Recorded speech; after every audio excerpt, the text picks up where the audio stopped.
I think when it happens too, it's gonna be uncomfortable for you. Yeah. But even talking about it feels uncomfortable. Makes you uncomfortable? It makes me uncomfortable.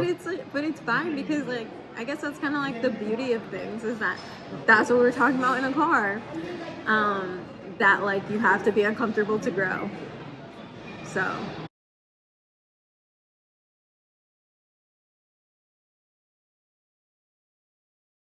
Ever since I was a teenager, I found solace in the quietness of the track field. It was my sanctuary where I could escape the chaos of the world and contemplate life. I used to believe that life was a race, especially when it came to love. Love at first sight was my mantra.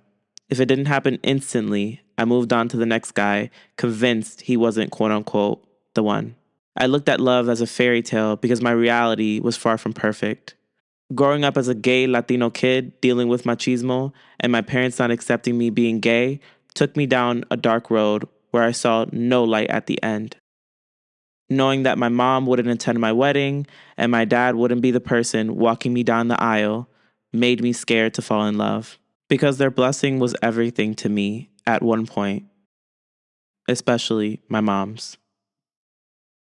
I made this short film almost 2 years ago. My original idea was to document my struggle on finding love and getting feedback from my three close best friends on what I was doing wrong.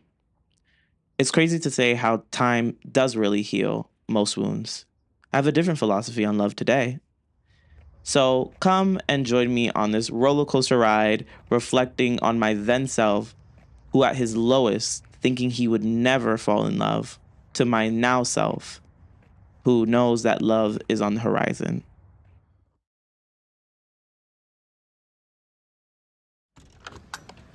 Hey. What's up? You ready for therapy? You already know. Therapy session. Come once a week. Since my best friends basically know everything about my love life and the ups and downs that I've had with guys throughout the years, I decided to hit them all up to get their advice about love and ask them, what am I doing wrong? You have extremely high standards and you leave no room for any mishaps, any misbehavior.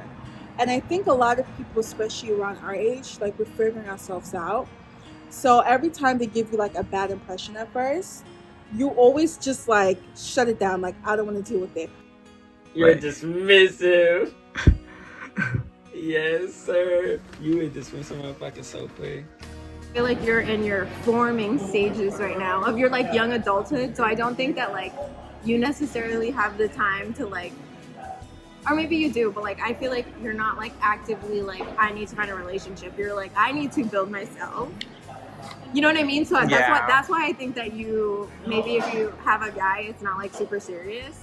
Not because I think that you're looking for something short term. I think it's because you're really like in your you phase right now. You know what I mean? Yeah, I feel that. I feel like again, like from the day we met and from like who I am today, they're very much two different people. Oh my God.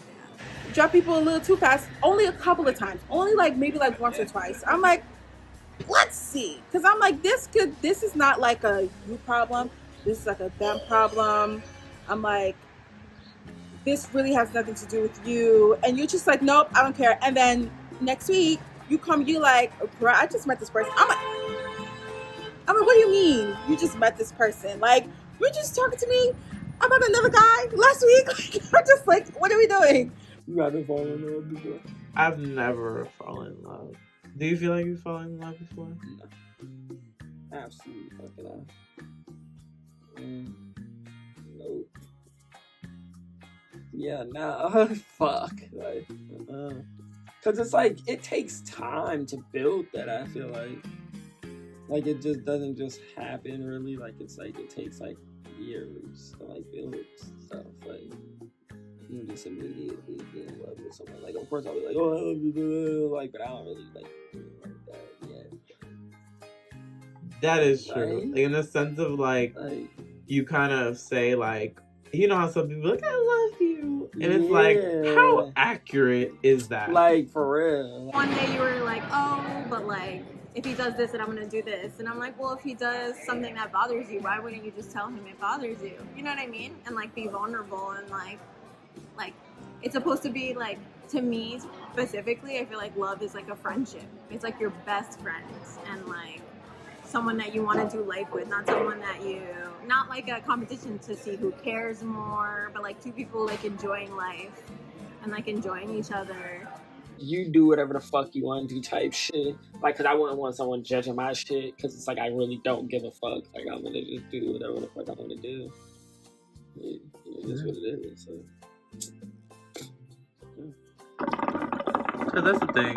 You know, I feel like when it comes to like people, they may not understand like, why do you just like hook up but you are in a committed relationship? And it's like, that's hard. Because again, it's like, you know, sometimes I'm the one who fucks up. Sometimes I'll be the one to just drop them for no reason. Yeah. I think you see love as something that is hard to achieve. Because the way you talk about it as if it's like some type of wish. Like, especially when we talk about marriage, the way you talk about it, it's like a fairy tale. Because, again, you have not been loved properly. Like, and that's why I feel, I'm not telling you that your closest people don't love you, but you have not been loved properly. And I'm not going based on how I'm loved, because I'm also, there are people that I know that don't love me properly. But from what you told me, you see love as like a big old fairy tale. Like when we talk about our weddings and stuff, you talk about it as like a little kid who's like talking about being like a Disney princess. And there's nothing wrong with that. But I feel like that might be a problem, because you're probably gonna end up making a mistake and try to wait for the right time, the right person, like in a moment that you think is gonna be perfect, and you're never gonna find that. And I feel like that is going to be the mistake that you make, and I don't want that to be the mistake that you make. I'm not telling you to go for any scrub that comes your way. I'm saying, you know, not be more realistic, but see things for the way that it is, and then work towards it. Before, when you used to go out with people, I feel like you would expect them to be very like into you right away. I know that we've spoken about this before, yes. And I don't. Maybe this isn't as applicable anymore because we've talked about it a couple times, but like. We talked about how like if you would meet someone and like you would expect them to be like really into you like right away, and I'm like, well, if you don't know them, like how are they gonna know all those things that make them care about you? Like I personally think that like really caring about someone takes time, and like getting to know them and getting to know all the little things about them. And I think I told you, I was like, well, like how would someone that you don't really know like just be completely into you? Like it takes time. Like it takes like you guys talking about things that you like, talking about things you don't like spending time with each other. I think that you're a catch, and you know that you're a catch. So I think that like throughout the years, you know, by you loving yourself a little bit more, you are slowly, little bit by little bits, like an inch by an inch, opening yourself up to the possibility of you finding someone who can love you for you. Even that person might not be your soulmate, but like you deserve to be loved in different chapters of your life. What do you think love is? Like what, like how you're supposed to feel? Like being happy, like, well, not being happy, like when you're happy to be around the other person. And like when you're like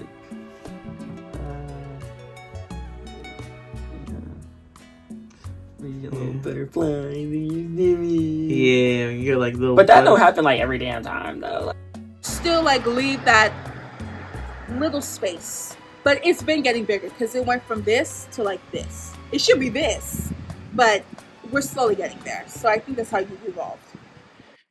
Here we are back on the track field, where I once thought love was going to be at the finish line and there would be my Prince Charming. What I learned about love in the past 2 years is that there is no finish line in life, no ultimate destination. Life goes beyond the finish line, just like love. So I'll take it slow, one step at a time, knowing that love is not a race, but a journey. And I'm ready to embrace every moment of it. And it starts with me.